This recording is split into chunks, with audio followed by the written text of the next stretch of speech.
దేవుని పరిశుద్ధ నామమునకు మహిమ కలుగునుగాక. క్రీస్తునందు ప్రియ దేవుని బిడలారా, ప్రభువైన యేసు క్రీస్తు పరిశుద్ధ నామంలో మీ అందరికీ ఉదయకాల శుభములు తెలియచేయచ్చు ఉన్నాను. ఈ దినమంతయు మీకు మీ కుటుంబానికి దీవెనకరముగాను ఆశీర్వాదకరముగాను దేవుడు అనుగ్రహించాలని మీ కొరకై ప్రార్థిస్తూ ఉన్నాను. నేటి దినము కొరకు ఏర్పాటు చేయబడిన దేవుని వాక్యము కొరింథీయులకు రాసిన మొదటి పత్రిక 13వ అధ్యాయం 4 మరియు 5 వచనాలు.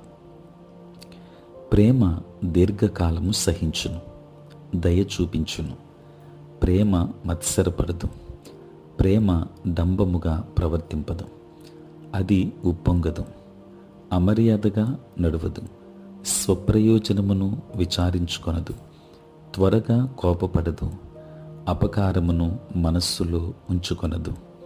ప్రియులారా, నేటి దినము కొరకు ఏర్పాటు చేయబడిన ధ్యానాంశము ప్రేమతత్వం.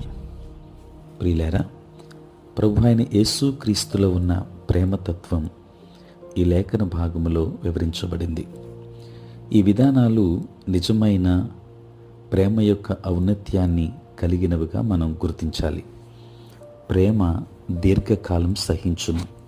ప్రియులారా, ఇతరులు మన పట్ల చేసిన తప్పులను, గాయాలను, ద్రోహాలను, కఠినమైన మాటలను, చర్యలను ఎలాంటి ద్వేషభావము లేకుండా, ప్రతీకారం చేయకుండా ఉండగలిగే మనస్సును, సామర్థ్యాన్ని ఇది సూచిస్తుంది.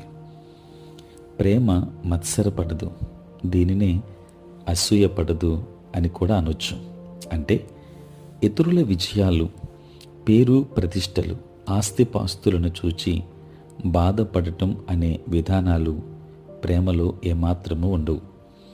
ప్రేమ డంబముగా ప్రవర్తించదు, దీనినే గర్వముగా ప్రవర్తించదు అని కూడా అనవచ్చు.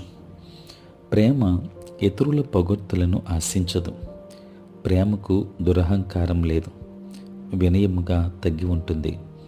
ప్రేమ తనను త్యాగం చేసుకుంటుంది, కానీ హక్కుల కోసం పోరాడదు. ప్రేమ ఉప్పొంగదు, అమర్యాదగా, అయోగ్యముగా, సిగ్గు కలిగించే రీతిగా ప్రేమ నడవదు. లోకం దృష్టిలో విలువైన వాటిని, అంటే డబ్బు, ఆస్తులు, ప్రఖ్యాతి, పదవి, పొగడ్త, అధికారం మొదలైనవి ప్రేమ ఎప్పుడూ కోరుకోదు. ప్రియులారా, ఈ ప్రేమకు దురాశ లేదు, ఇతరుల మేలును మాత్రమే కోరుతుంది. తొందరపడి తనకు అవమానం జరిగినట్టు ఇతరులపై కోపగించుకోదు. అంటే పాపం విషయంలో కూడా కోపం లేకుండా ఉండాలని దీని అర్థం కాదు. ప్రేమ తప్పులను కప్పుతుంది, ప్రేమ క్షమిస్తుంది, ప్రేమ పగ సాధించేందుకు కుట్ర పన్నదు. దేవుని బిడ్డలారా, ప్రేమించవలసిన రీతిగా ప్రేమించే క్రైస్తవులు ఇతరులను తమ కంటే యోగ్యులుగా ఎంచుతూ ఉంటారు. ఎవరికి తీర్పు తీర్చడం, నేరం మోపడం వారికి ఇష్టం ఉండదు.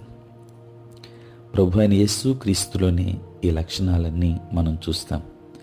ఆయనను అనుసరించే వారిలో కూడా ఈ లక్షణాలు ఉండాలని, ఈ ప్రేమతత్వం కలిగి ఉండాలని ఆయన కోరుతూ ఉన్నాడు. అట్టి ప్రేమతత్వం మనమును కలిగి ఉందాం. దేవుడు మిమ్మల్ని, మీ కుటుంబాన్ని దీవించునుగాక. ఆమేన్. ప్రార్థన. పరిశుద్ధుడైన తండ్రి, ప్రేమ కలిగిన ప్రభువా, మీ పరిశుద్ధ నామమునకే వందనాలు, స్తోత్రాలు చెల్లిస్తున్నాం నాయన. రాత్రంతయు కాపాడి సంరక్షించి సుఖనిద్రను మాకు దయచేసి మా జీవితంలో మరి యొక్క నూతన దినాన్ని మీరు మాకు అనుగ్రహించినందులకే స్తోత్రాలు. ఈ దినమంతా కూడా మీ సన్నిధి మాతో ఉంచండి. మీ ప్రసన్నత మాకు దయచేయండి. నేటి మా పనులలో, ప్రయాణములలో, పరిచర్య అంతటిలో మీరే తోడై ఉండండి నాయన. తండ్రి, మేమందరం కూడా తండ్రి మీ ప్రేమతత్వం కలిగి జీవించినట్లుగా సహాయం చేయండి. ప్రతిరోజు ఈ ధ్యానములు వింటున్న ప్రతి కుటుంబాన్ని ఆశీర్వదించండి. దైవ సేవకులను దీవించండి. సార్వత్రిక క్రైస్తవ సంఘాన్ని ఆశీర్వదించండి. పుట్టినరోజు పెళ్లి రోజు జరుపుకొనుచున్న బిడ్డలని దీవించి నూతన ఆశీర్వాదములు మెండుగా వారికి అనుగ్రహించండి.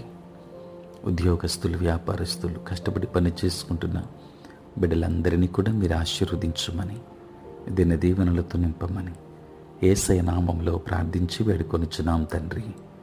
ఆమేన్. తండ్రి, కుమార, పరిశుద్ధాత్మ త్రియేక దేవుని దీవెన సదా మీకును మీ కుటుంబానికి తోడై ఉండునుగాక. ఆమేన్.